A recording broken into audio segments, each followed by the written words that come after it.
Oke, selamat pagi, siang, atau malam. Perkenalkan kami dari kelompok 3 teknologi keramik akan mempresentasikan tentang fotoelektrik. Kelompok kami beranggotakan Steven Wijaya, Matthew Alexander, Taski Sandi, Alfredo Teja, dan Andi Rizky. Untuk table of content hari ini ada pengertian, aplikasi, prinsip, dan aplikasinya. Mungkin bisa dilanjutkan oleh teman saya. Oke, terkait dengan teknologi dengan keramik piezoelektrik itu sendiri, keramik piezoelektrik adalah keramik yang memiliki sifat ferroelektrik untuk menciptakan yang disebut itu sifat piezoelectricity. Nah, keramik jenis ini umumnya digunakan untuk merubah respon mekanis menjadi sinyal listrik ataupun sebaliknya. Boleh lanjut?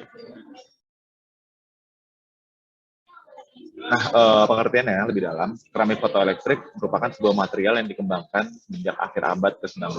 Nah, pengembangan material jenis ini dimulai setelah ditemukannya piezoelectric effect pada kristal, terutama pada subjek pertama yaitu kuartz. Nah, aplikasi paling awal dari material jenis ini adalah ultrasonic detector untuk mendeteksi keberadaan kapal selam.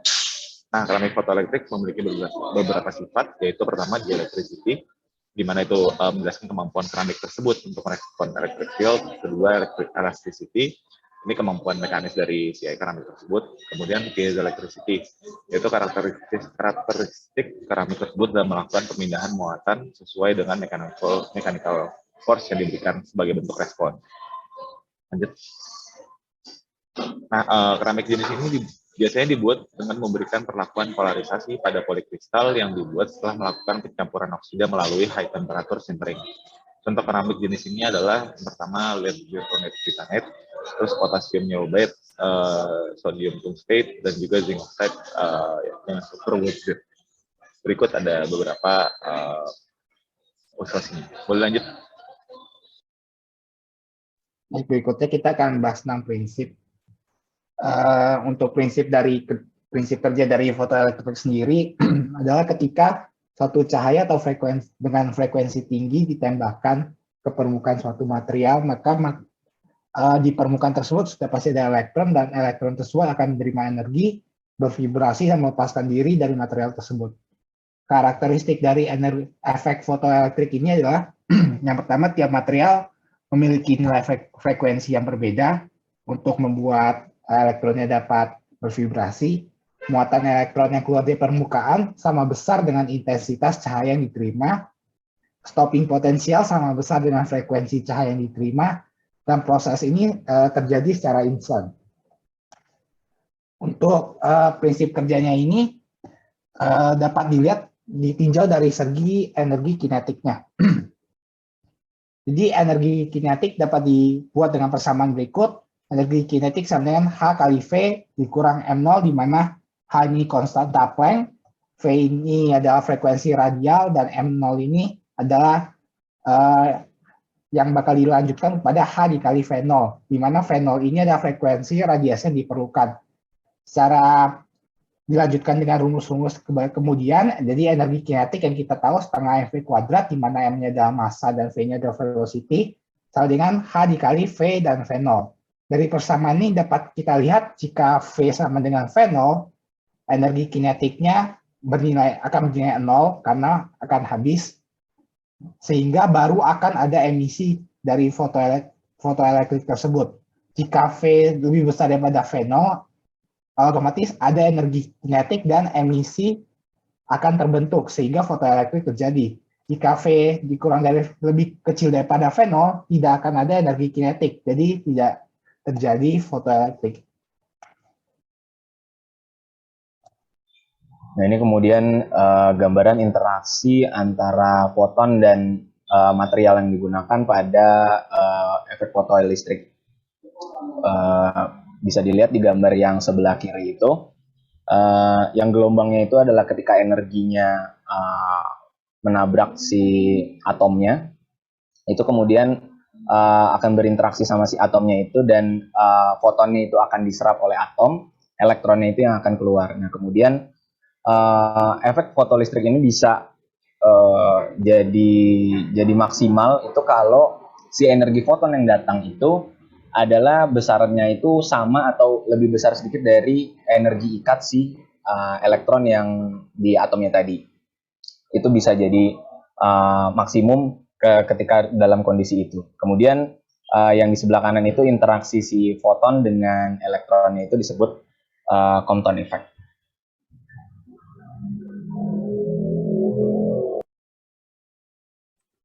Oke, kemudian masuk ke aplikasinya. Jadi yang pertama, kita recall kembali kalau misalnya kebutuhan dari aplikasi berbasis photoelectric effect itu ada 2 poin. Jadi pertama, itu harus menghasilkan arus yang arusnya itu berbanding lurus dengan intensitas cahaya.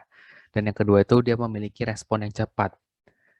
Nah, jadi untuk photoelectric cell atau fotodioda itu contoh aplikasi sederhana dari photoelectric effect. Jadi itu dia itu merupakan tabung vakum yang terdiri dari katoda yang terbuat dari logam yang berfungsi untuk mengemisikan elektron. Nah, kemudian arus listrik yang dilepaskan pelat itu nanti akan dikumpulkan pada anoda yang ditahan pada tegangan positif yang besar jika dibandingkan relatif dengan katodanya. Oke, next. Oke, jadi terus ini juga ada phototube. Jadi phototube itu digantikan oleh fotodioda berbasis semikonduktor. Ya, yang dapat dia itu bisa untuk mendeteksi cahaya, mengukur intensitas cahaya, mengontrol alat lain sebagai fungsi penerangan, dan mengubah cahaya menjadi listrik. Nah, alat ini itu bertegangan rendah dan untuk aplikasi sendiri itu sudah banyak untuk kontrol proses industri, monitoring, polusi, deteksi cahaya pada jaringan telekomunikasi, solar cell, dan lain-lain. Di sebelah ini adalah gambar dari phototube yang sudah diganti. Next. Selanjutnya, seperti yang sudah dijelaskan oleh Matthew sebelumnya, terdapat photoelectric cell yang mana aplikasinya itu efek fotoelektrik ini dapat digunakan untuk mengukur cahaya, contohnya pada kamera light meter. Nah, yang sebelah kanan ini juga bisa menciptakan elektrisitas pada fotoelektrik cell, contohnya pada penggunaan panel surya. Nah, bisa di next.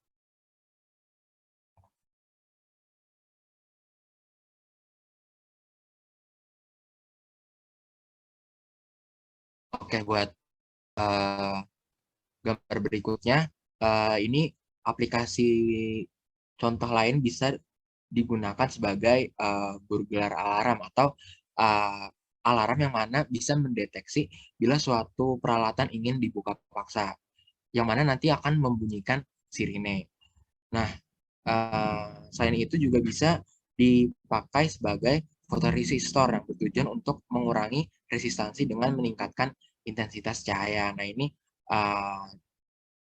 aplikasi ini bisa juga digunakan untuk LDR atau Light Dependent Resistor, yang mana di gambar tersebut terdapat simbol dari sirkuitnya. Itu bisa di next.